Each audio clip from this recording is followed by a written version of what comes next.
rin para sa inyong lahat sa suporta ninyo sa aking mga kasamahan, sa aming trabaho, sa programa at proyekto ng Office of the Vice President. Maraming salamat po sa inyong lahat. Dahil kayo lang po ang sumusuporta sa OVP, ang buong gobyerno po ay iniwanan na po ang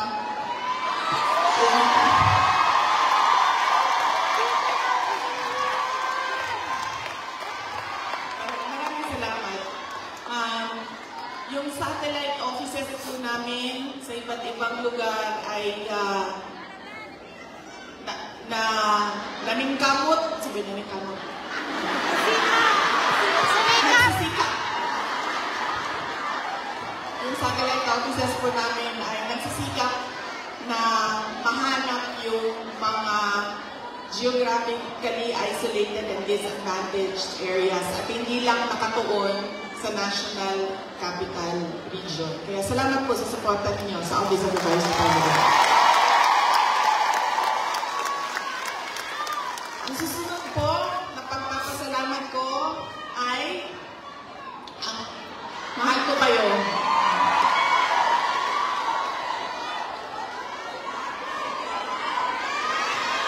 Kaya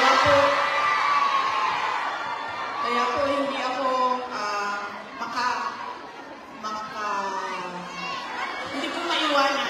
hindi ko maiwanan ang aking katayuan, tama ba, pwesto, posisyon, dahil sa inyong lahat.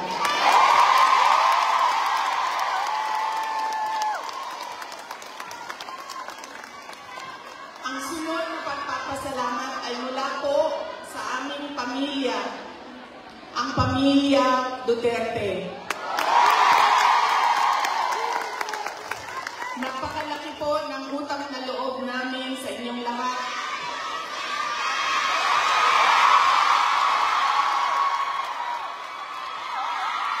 Grabe, ang pisyasa ng mga tao, mga kabako. Grabe. Dako kayo ang amuang utang na kabubulong kaninyong tanan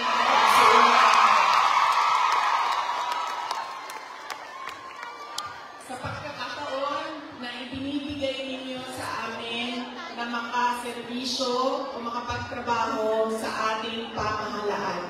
Sa oportunidad na ginahatag ninyo kanamo na makasilbi sa ato ang nasod. Maraming salamat po sa inyong lahat.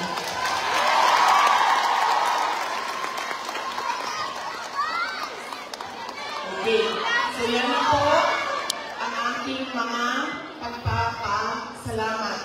Meron pa ba akong hindi Maraming salamat pa. Ang sunod ay nilipat na po ako.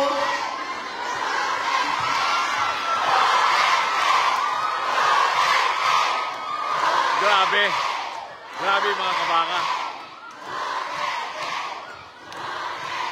Paminaw sa mo ba? Atsyat lang mo.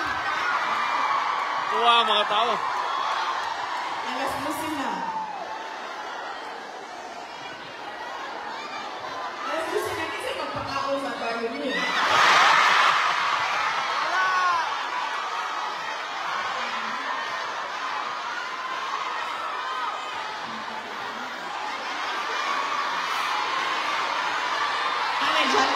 May Jollibee daw, sabi ni ma'am.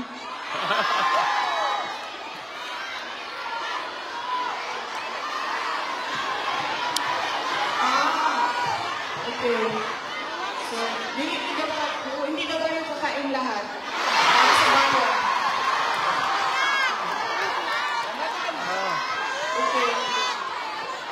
Sige, okay lang. Kailangan ko din naman magpa-reduce. So, okay lang. Ramadan kasi ma'am, Ramadan.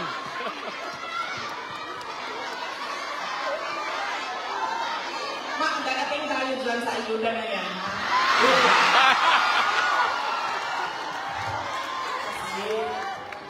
Tuloy-tuloy ko na ha. Ang susunod ko po ay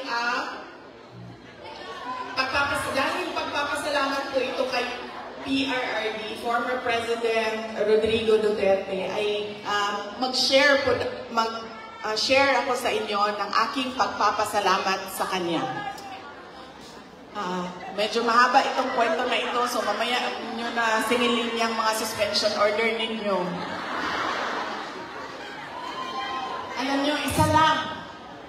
Sa lahat-lahat siguro na pagmamahal or generosity ni former President Rodrigo Duterte, isa lang ang stand out. Nag-iisa lang ang lagi kong pinagpapasalamat sa Diyos na ginawa ni Tatay Digong, ni former President Duterte sa akin.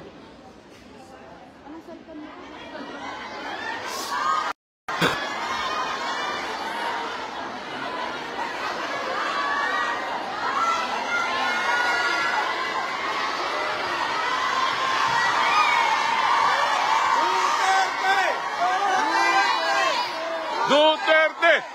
Duterte!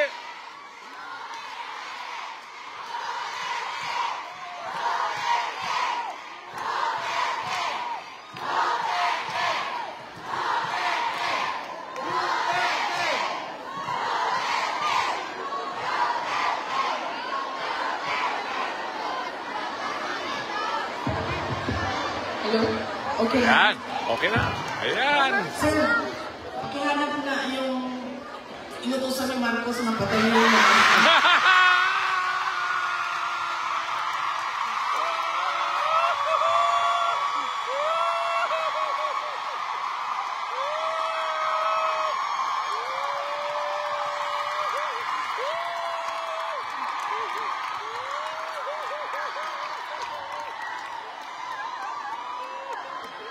yan.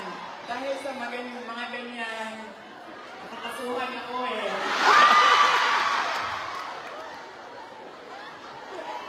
Malay natin, di ba? Baka may inutusan dyan.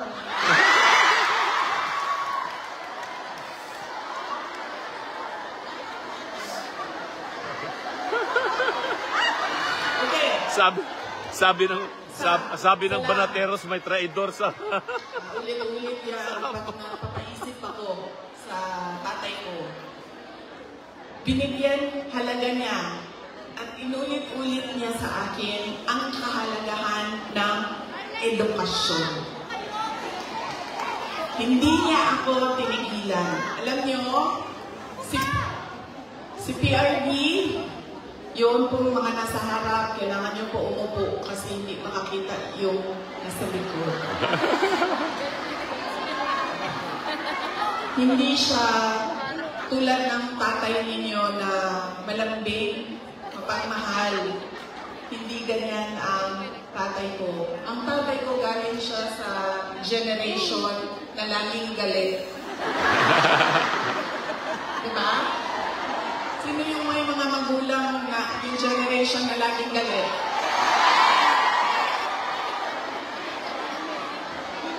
Yan. Galing dyan. Generation. Galing dyan ang tatay ko sa generation niya. So, lagi siya galit. So, sa akin, maalala ko, sinabi niya talaga sa akin, paulit-ulit habang ako ay lumalaki. Ikaw, sabi niya, hindi ka tao sa paningin ko. Napaisip ako noon, diba? Sabi ko, pusa o aso? Hindi ka tao sa paningin ko kung hindi ka abogado o doktor. Totoo yan. So, paulit-ulit niya yan na sinasabi sa akin. So, syempre, pag ikaw bata ka, diba? Papasok yan paulit-ulit dyan sa iyo. So, ako din, habang ako ay nag-aaral, nung ako ay lumalaki, nag-aaral na elementary, high school, napasok na sa isip ko. At 4 years old ha, hindi ko alam, baka sa tiyan pa lang sinasabihan na ako ng tatay. Ikaw, hindi ka tao. Kasi 4 years old pa lang, Sa yearbook ko ng kindergarten, nakalagay doon, I want to be a pediatrician. Yes. Imagine nyo, hindi doktor ha. Alam ko kung ano ang specialty ko. Sabi ko, I want to be a pediatrician. Nandyan pa yan hanggang ngayon, ang yearbook na yan. Kaya, nung ako ay, paulit-ulit yun, alam ko na magiging doktor ako, alam ko na magiging doktor ako. Nung panahon na kailangan mag-apply ng entrance exam sa college, di ba? Kailangan natin mag-apply sa mga colleges and universities. Hindi nila alam, ang mga magulang ko, nag-apply ako sa University of the Philippines. Nung nag-apply ako sa University of the Philippines, syempre nilagay ko din naman yung science courses. Pero nilagyan ko din siya ng political science. Nung nakita ko ang result at nalaman ng mga magulang ko yung result, nakalagay doon na waitlist ako sa political science. So sobrang excited ko. Hindi nila alam na gusto ko mag-college sa Manila. Kaya sikreto ako na nag-apply. Sobrang excited ko. Sabi ko sa mga magulang ko, pumasa ako ng UP. Pero political science kasi yung kurso. So sabi ko, gusto ko sana pumasok ng UP Diliman yun eh. UP Diliman. Tapos, political science yung kurso. Sabi ng nag-wild.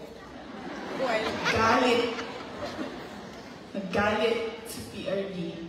Sabi niya, di ba, sabi mo, simula nung bata ka pa, gusto mo maging doktor?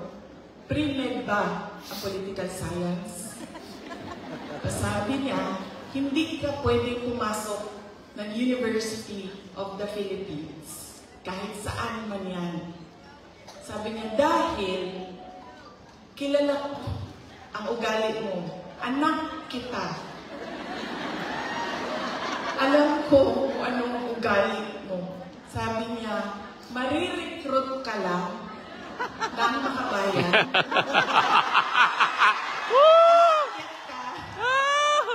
Totoo ito, sinabi niya. Aakyat ka ng bundok. Magiging NPA ka. Ikaw ang magiging head ng New People's Army. At ikaw ang makakalaban ko pagdating ng panahon. Kaya hindi ka pwede pumasok ng University of the Philippines. So sabi niya, pumili ka. Kahit anong paaralan dito sa Davao, pumili ka dyan. So sabi ko sa mama ko, So sabi ng mama ko, sige na lang, kasi sinabi mo man doktor. So mag-pre-med ka na na. Okay.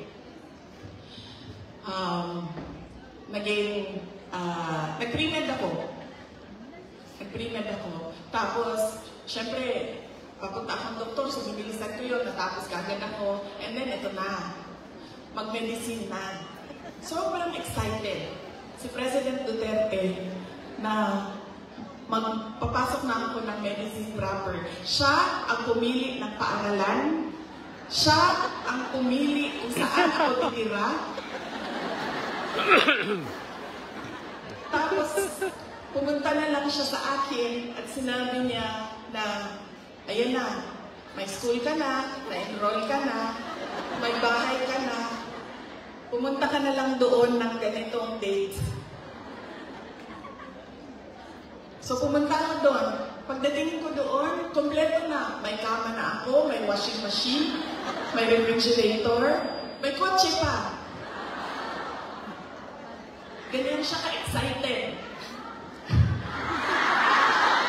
Sige ma, ipa-adapt kita sa tatay ko. Ganyan siya ka-excited. Noong ako ay medicine na. Tapos, syempre, hindi naging successful yung aking pagpasok sa School of Medicine. Isang taon pa lang, 1 year, actually 1 sem pa lang. First sem pa lang, alam ko na parang fish out of water. Alam niyo yung, bakit madali para sa kanila, nahihirapan ako sobra. Tapos dumating ang second sem na halos hindi na ako pumapasok. So kinabahan na ako. Kasi, di ba sa probinsya, di ba sa Atua, pagpadala ka sa Manila kasi ako nag-med school, pag ipadala ka sa Manila, parang malaking send-off yun. Congratulations sa anak ko, graduate na ganito. Totoo yan. Congratulations at magiging doktor yan. Class of ganon, diba? So ako, syempre kinabahan na ako kasi hindi ako makaka-uwi. Pinadala ako sa Manila para maging doktor. Tapos uwi ka, drop out. Nag-apply ako ng, naisip ko pa noon, pinag-iisipan ko ang kapalaran ko. Well, sabi naman ng tatay ko, doktor daw o abogado. So dito na lang ako sa abogado. So lumipat ako, nag-apply ako sa San Beda College kasi at the time na nag-desisyon ako, San Beda College na lang yung bukas sa mga exams, entrance exams. So hindi ko pa sinabi kaagad sa mga magulang ko na nasa San Beda na ako. Nalaman na lang nila dahil nagsabi ang driver. Sabi niya, hindi na yan siya pumupunta ng Cavite. Lagi kaming nandyan sa Menjola.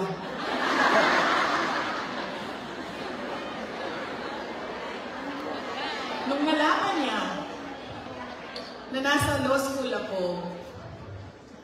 sobrang, I think mas masaya siya. Nung nalaman niya, mas masaya siya, mas excited siya. Noong ikumpara ko, nung papasok ako ng med school, nung nalaman niya na nag-apply na ako ng law school. Tapos, syempre sinabi ko sa inyo, di ba, hard love. Hard love yung generation ng parents natin, mga magulang natin. So, nung mga panahon na nag-aaral ako sa law school, may mga panahon na papagalitan din ako na sinasabi niya sa akin, alam mo, kung hindi mo ayusin yung law school mo, magiging kapit ka lang ng politiko.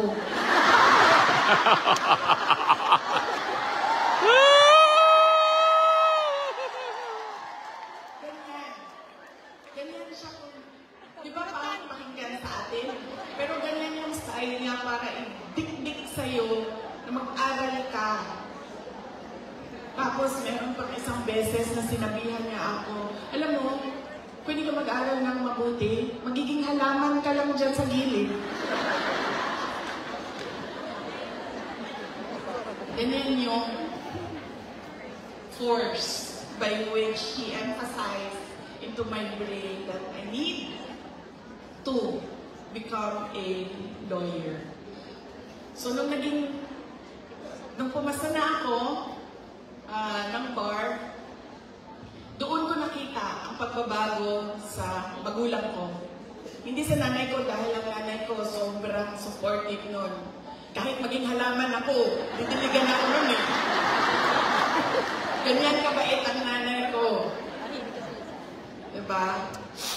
Pero nung nakita niya yung grade ko sa bar exams at nakita niya na mas mataas yung grade ko sa bar exams kesa sa kanya, ng tatay ko. At hindi lang 0.1, 0.2, 0.3, 5 points ang layo namin sa grado. Doon siya nagbago. Parang naging tao na ako sa paningin niya. Lalo pati, pag every time nababanggit yung grade sa bar, hindi na siya talaga nagsasalita. Tapos lagi ko pa sinasabi sa kanya, sabi ko, partida yan pa ha, kasi hindi ako nag-aaral eh. Kung nag-aaral ako, top-notcher ako eh.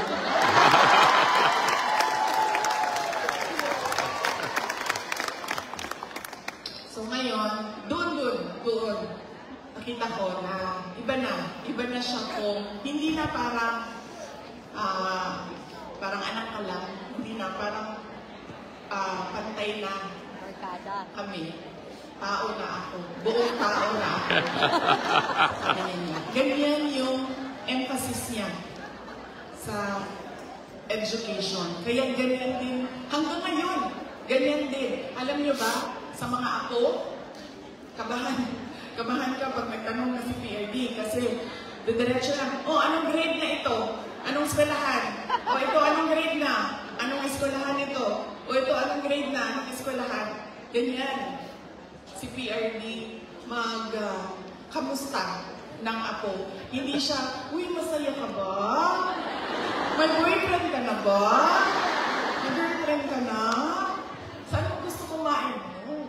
Pag makita niya, anong grade na? Anong eskwelahan? Anong grade na? Anong eskwelahan? Okay. Nag-aaral? Okay. Ganon pa rin. Ka-hardliner siya sa education. So yan yung talaga, pinagpapasalamat ko sa kanya. Dahil kung hindi ako naging abogado, lalo pati yung mga pinagdaanan ko ngayon, hindi ko siya, kasi ngayon naiintindihan ko kung ano yung pinagdadaanan ko. Siguro kung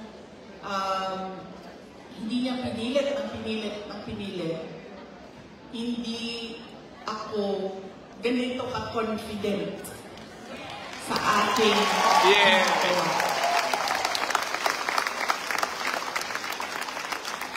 So sana din sa inyong lahat, ganun din. Kaya nung nangangampanya ako noong 2022, lagi kong sinasali ang kampanya, plataforma ko ang edukasyon. Sana ganun din ang inyong mga anak, ang inyong mga kapatid, ang inyong mga apo. Huwag ninyo silang tigilan. Dahil minsan, ako pag pumupunta sa mga barangay ninyo, sa mga municipality ninyo, meron talaga akong naririnig na sumasagot na, college graduate naman pero wala namang trabaho. Pero, iba din ang trabaho ng college graduate at natapos lang ng grade 6. Iba talaga yon. Iba yung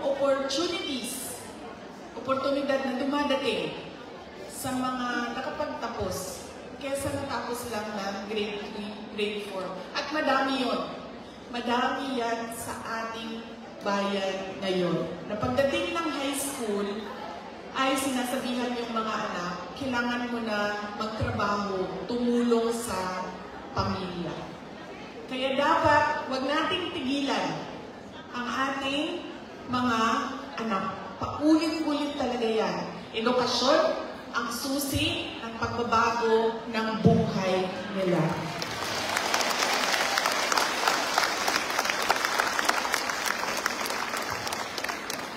Pagpapasalamat para kay PRRD para sa edukasyon.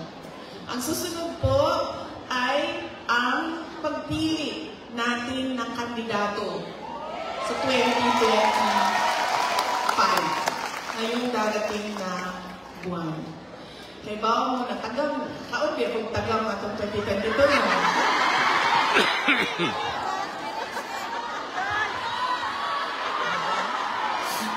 Yan lagi. Meron pa isang beses, Bisaya, sa Cebu. Ay sa Cagayan de Oro. Basta, usually kasi pag Bisaya, diba, direksyon na sila ng istorya, wala na sila yung break. Wala yung break. Inday Sara, anak ko, yes ma. Ano siya, nakakaon kang tagam, no?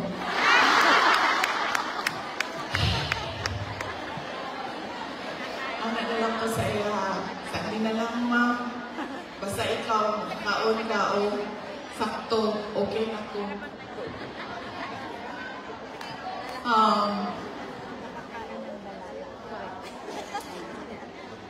Ayaw ko kasi, masakit masakit sa akin ang sabihin ang sorry sa inyong lahat. I-explain ko na lang. Kasi alam nyo, kahit saan ako pumunta, sabihin ko sa inyo sa Samar, ito talaga mga maalala ko eh. Samar, Pangasinan, Batangas. Ito sa Mindanao, sure na maingon na siya. Moingon na din na sila o imuhaning sala na nan. Wala na lali sa Mindanao.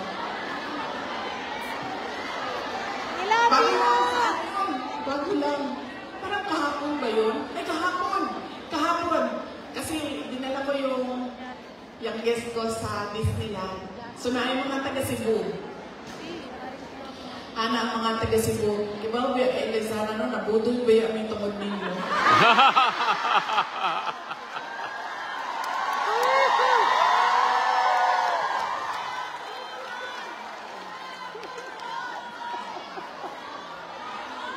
Ang sa Samar, sabi sa akin, maalala ko yun. Kaya ba sa Tagalog siya kay waray man ayun sa nang waray man sila dito no sa Tagalog siya sa ako. Sabi niya, alam mo, na-scam kami dahil sa iyo. Lalaki po yun siya nga, senior ba? So, wala na lang yung kunin ko, ana na lang kung pasensya na sir. So, akala ko kasi, ito na naman tayo sa maling akala.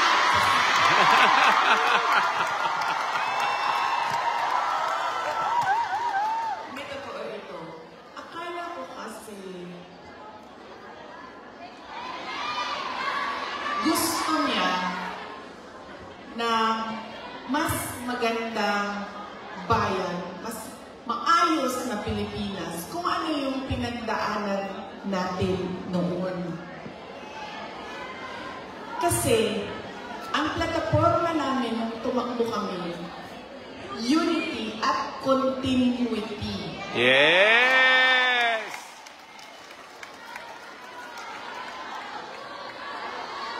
Namuno lagi. Labuda lagi!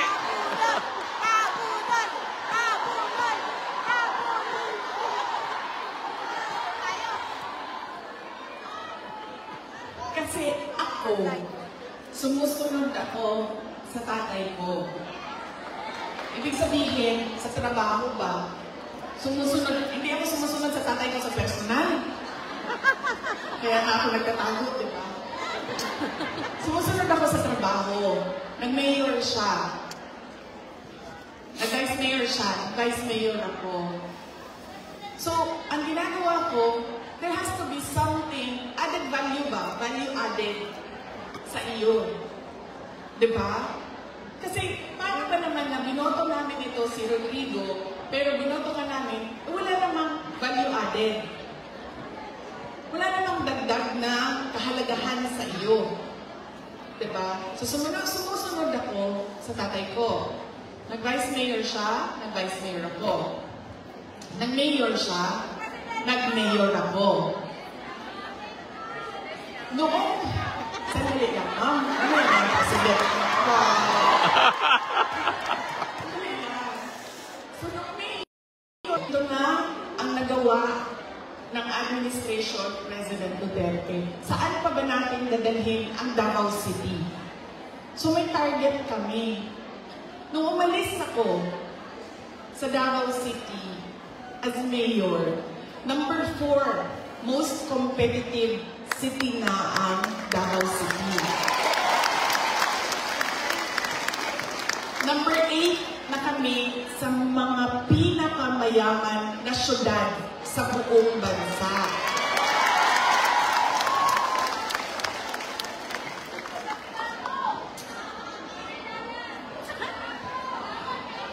Insurgency-free na ang Davao City. Alam niyo, buong term ni PRD, hindi niya natapos talaga yung problema ng Pakibato. So, nung taga-Pakibato mo ba? Mamaya din na ingon ni PRD, hindi siya mag-NPA lang ka sa Pakibato, ikaw kalaban sa mga sundalo. Ayaw, ganda din na sa UP. Okay. Diba? Hindi niya natapos. And sa akin, meron kasi insidente doon na ako ang mayor, namatay yung opisyal, na napagalitan ako ng nanay. Tiga Visayas yung pamilya. Kausap ko siya sa phone, sabi ko, ma'am, pasensya na, namatay yung anak mo. Ganyan. Napagalitan niya ako. So sinabi ko, sige, tapusin natin yan. So tinapos namin. In 3 years, 4 years. In 4 years, tinapos namin yung problema sa Pakidato. There has to be something new and something better in you. Akala ko kasi ganyan. Dito ko lang naintindihan na hindi pala lahat ng tao pareho ko mag-isip. Yun yung naging problema. So yun yung kailangan ko ihingi ng pasensya sa inyong lahat. Dahil, sabi nga ni Pastor Kibuloy, dapat lang siguro mangyari ang mga nangyayari para makita natin. Huwag lang siguro ang mga tao, ang bayan, pero if we talk about the divine, maybe there is a reason for what is happening. So yun yun. Ngayon, pipili na naman tayo ng mga opisyal ngayong Mayo. Ano ba ang problema natin, mga botante? Ang problema sa atin, ang pinipili natin ay paulit-ulit ba? Pabalik-balik lang. Mahilig tayo sa sikat. Mahilig tayo sa magaling kumanta, sumayaw dito sa stage.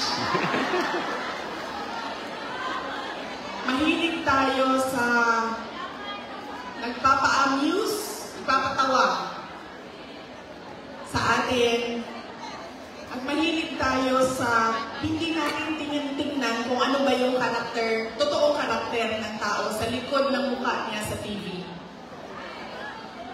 Ganyan tayo ang ugali ng mga Pilipino botante. Kaya siguro dapat sa darating na halalan, pag-isipan na natin ang ating iboboto. Sabi ko nga sa inyo, nadala na ako, na-scam na ako, nabudol na ako. Hindi ako mag-endorso ng kandidato. Kasi baka pagkatapos ng eleksyon, sasabihin nyo na naman, na-scam ba yung Inday Sara dahil sa'yo? Ang gagawin ko para sa inyo, sasabihin ko, ano ba ang kailangan natin gawin as voter? Ano? Una, huwag nating ibenta ang boto natin. Diba? Ngayon, legitimate na ang vote buying. Nakatago siya sa ayuda! Yan na, ma'am. Dito na tayo sa topic na gusto mo, ma'am. Ayuda. Ganun na ang mga politiko ngayon. Bibigyan ko kayo ng example, ha, ng experience ko sa mga pagbibigay ng ayuda o vote buying. Noong barangay election na nakaraan, bago lang, tinanong ko yung isang kaibigan ko, ano ba't ginagawa mo na suporta sa barangay candidates? Tapos sabi niya, ang ginagawa ko, humihingi ako ng tupad at AIX binibigay ko sa mga barangay captain para ibigay nila sa supporters nila.